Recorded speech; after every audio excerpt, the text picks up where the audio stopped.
The live TV, सच सबसे आगे।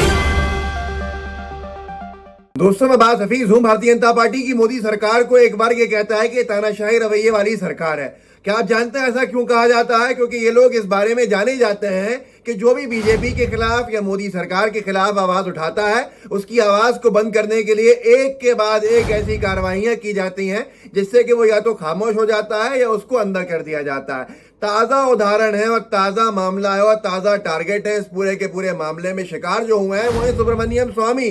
वो सुब्रमण्यम स्वामी जो एक वक्त में जब बोलते थे तो भाजपा तालियां पीटती थी। मोदी सरकार में उनको राज्यसभा का सांसद बनाया गया था, उनको बंगला दिया गया था दिल्ली के अंदर। लेकिन अब जब सुब्रमण्यम स्वामी ने बेनकाब करना शुरू किया है और सच बोलना शुरू किया है तो उनके ऊपर सरकार की गाज गिरी है। ऐसी गाज गिरी है कि उनको बेघर करने के लिए पूरे रास्ते इख्तियार कर लिए गए हैं और अब सुब्रमण्यम स्वामी से उनका दिल्ली वाला बंगला छीना जा रहा है। हिंदुस्तान ने इसको ट्वीट किया है, खबर लिखी है और लिखा है सुब्रमण्यम स्वामी को 6 सप्ताह में खाली करना होगा सरकारी घर, दिल्ली हाईकोर्ट का आदेश। सरकार ने उनको खाली करने के नोटिस भेज दिए मोदी सरकार ने कि बंगला खाली कीजिए, आपको अब खाली करना पड़ेगा। सुब्रमण्यम स्वामी उसके खिलाफ दिल्ली हाईकोर्ट में पहुंच गया क्योंकि वो तो रोजाना ही कोर्ट के चक्कर लगाते हैं, कभी इस मामले में कभी उस मामले में, कभी किसी को परेशान करने के लिए तो कभी किसी और काम के लिए। लेकिन हाईकोर्ट में सरकार ने साफ कह दिया कि हम इनको बंगला नहीं दे सकते हैं आगे, ये अपना इंतजाम खुद करें। किसी का अगर सिक्योरिटी कवर बढ़ाया जाता है तो उसकी जिम्मेदारी हमारी नहीं है कि उसको आवास मुहैया हम कराएं। आगे लिखा है बहुत कुछ कि सुरक्षा के खतरे के इंपुट को लेकर 2016 में जेड सिक्योरिटी दी गई थी और इनको बंगला दिया था। ये मोदी सरकार नहीं किया था। लेकिन अब सरकार का कहना है कि वो उन लोगों को आवास देने के लिए उत्तरदायी नहीं है जिनके सिक्योरिटी कवर को कुछ और वक्त के लिए बढ़ाया गया है। केंद्र सरकार के वकील का पक्ष सुनने के बाद जस्टिस यशवंत वर्मा ने कहा कि स्वामी ने ऐसी कोई जानकारी नहीं दी है जिससे यह पता चले कि उन्हें क्यों सरकारी आवास की जरूरत है। सुब्रमण्यम स्वामी को जेड सिक्योरिटी कवर दिया गया है। मतलब जेड सिक्योरिटी के अंदर बहुत बड़ा संख्या के अंदर पुलिस वाले होते हैं, वहाँ कमांडोज होते हैं, उनके रहने के लिए एक बड़ा घर होता है। सरकारी आवास ज्यादातर लोगों को दे दिया जाता है इसलिए। लेकिन सुब्रमण्यम स्वामी को तो मोदी सरकार नहीं दिया था, 6 साल पहले दिया था, फिर राज्यसभा भी भेजा था क्योंकि वो उस वक्त उनको फायदा पहुंचा रहे थे उनकी बातों से, उनके बयानों से। तो सुब्रमण्यम स्वामी ने जब बेनकाब करना शुरू किया मोदी सरकार को तो अब उनके ऊपर एक के बाद एक गाज गिरी। पहले तो राज्यसभा नहीं भेजा गया और दूसरा ये किया कि घर खाली कराने के लिए सारे हथकंडे अपना लिए गए कि बाहर निकलो चलो, और अगर नहीं करेंगे खाली, वो तो हाईकोर्ट चले गए, अगर नहीं करते खाली तो फिर चिराग पासवान वाला हाल किया जाता कि बाहर ट्रक भेज दिए जाते मोदी सरकार की तरफ से और जबरदस्ती उनका सामान बाहर फेंका जाता और निकाल दिया जाता तो बदनामी होती। अब ये सारे का सारा मामला जो है, ये बंगले की जो पॉलिटिक्स है मैं आपको समझा देता हूँ। ये बंगला एक बड़ा हथियार है मोदी सरकार के पास, बीजेपी की सरकार के पास। ज्योतिरादित्य सिंधिया से बंगला छीना गया था। जब बंगला छीन लिया था उनका 33 साल पुराना आवंटित बंगला जो उनके पिता की यादों को संवारा हुआ था, पूरा बनाया हुआ था, उस बंगले को छीन लिया गया था। उस बंगले को जब छीना गया तो सिंधिया जी बिल्कुल बिन पानी की मछली की तरह फड़फड़ाने लगी और उसके बाद उन्होंने बीजेपी में जाने का मन बना लिया और बीजेपी में जाकर सरकार गिरा के मध्य प्रदेश की भाजपा में चले गए।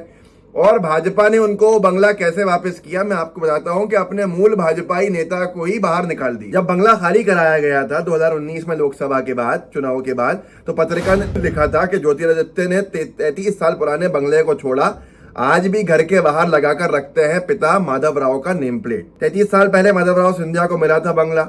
2019 में हार के बाद सिंधिया सरकारी बंगले में रहने के पात्र नहीं। सिंधिया रहने के पात्र नहीं है, लेकिन गुलाम नबी आजाद साहब जो अब राज्यसभा सांसद भी नहीं है, जिनके पास कोई सरकारी पद भी नहीं है, लेकिन उनसे मोदी सरकार बंगला खाली नहीं करा रही है क्योंकि जैसे सुब्रमण्यम स्वामी से 2016 में उनके बयानों से बीजेपी को फायदा पहुंच रहा था, वैसा अब गुलाम नबी आजाद साहब से फायदा पहुंच रहा है।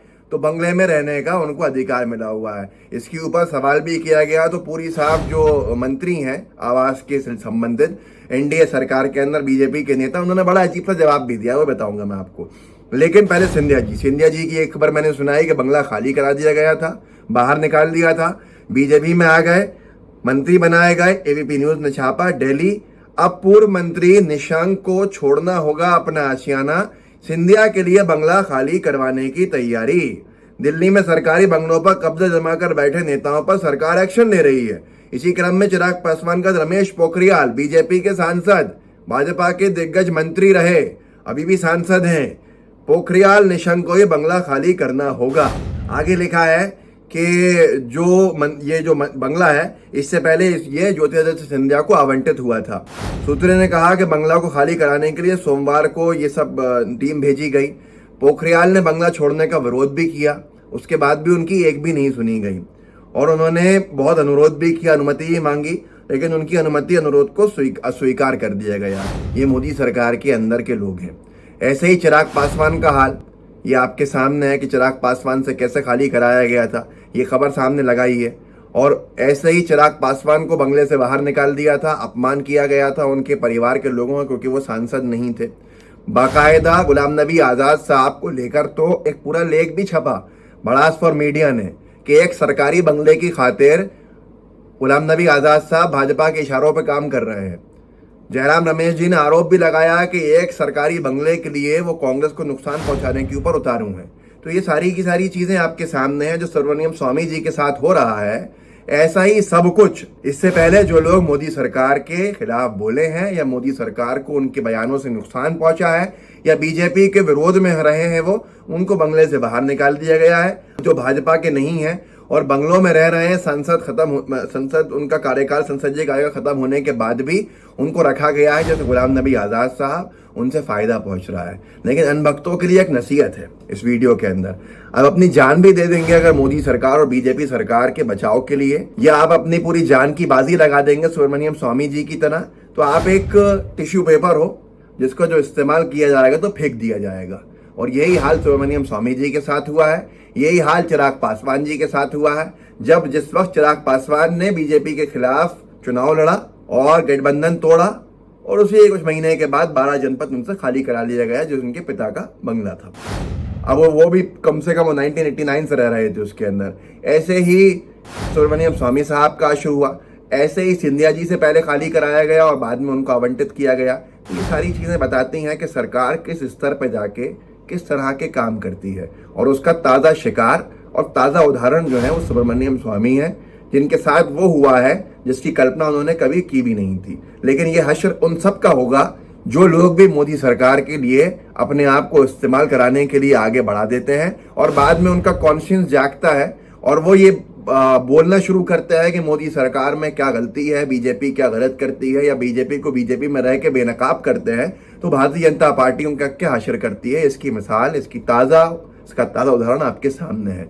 अब सुब्रमण्यम स्वामी क्या करेंगे, या उनका हाल भी चिराग पासवान की तरह किया जाएगा कि ट्रक खड़े कर दिए जाएंगे और उनके सामान को फेंका जाएगा और बेइज्जत और अपमानित करके उनको निकाला जाएगा, या वो शराबत से 6 सप्ताह में छोड़ देंगे, ये आने वाले वक्त में पता चलेगा। इस वीडियो को आगे बढ़ाइएगा, लोगों को जागरूक कीजिए, लोगों को बताइए कि क्या हो रहा है और किसे कहते हैं तानाशाही रवैया, कैसे आवाज़ों को बंद करने के प्रयास या काम कह लीजिए पूरी तरह से काम किए जाते हैं बीजेपी की सरकार के अंदर। लाइव टीवी को सब्सक्राइब कीजिएगा और बेल आइकन जरूर दबाइएगा। जय हिंद, जय भारत। द लाइव टीवी, सच सबसे आगे।